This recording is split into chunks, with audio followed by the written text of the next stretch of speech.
अग्निशस्त्रासह 2 आरोपींना अटक. स्थानिक गुन्हे शाखा नागपूर ग्रामीणची पारशिवनी परिसरात मोठी कारवाई.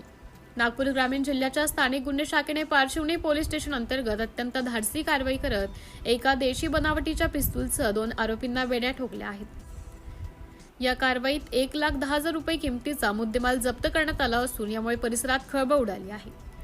मिळालेल्या माहितीनुसार 17 एप्रिल 2026 रोजी स्थानिक गुन्हे शाखेच्या पथकास गोपनीय माहिती मिळाली की मौजा निंबा येथे राहणारा सुजित ठाकूर नावाचा इसम बिना परवाना देशी बनावटीचे अग्निशस्त्र बाळगून असून तो कोणताही गंभीर गुन्हा करण्याच्या तयारीत आहे.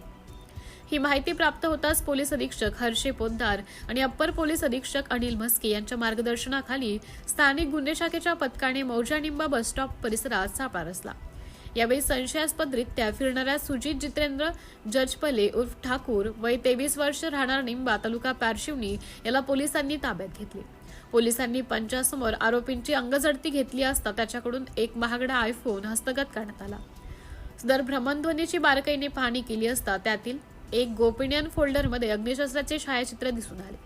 पोलिसांनी त्याला विश्वासात घेऊन सखोल विचारपूस केली असता त्याने ते शस्त्र आपला मित्र अंकित राजू वाळके याच्याकडे ठेवण्यास दिल्याची कबुली दिली. या माहितीच्या आधारे पोलीस पथकाने तातडीने अंकित राजू वाळके वय 23 वर्ष राहणार सोनार मोहल्ला पारशिवनी याच्या घरी झडती घेतली. या झडती दरम्यान त्याच्या घरातून 40,000 रुपये किमतीचे देशी बनावटीचे पिस्तूल जप्त करण्यात आले.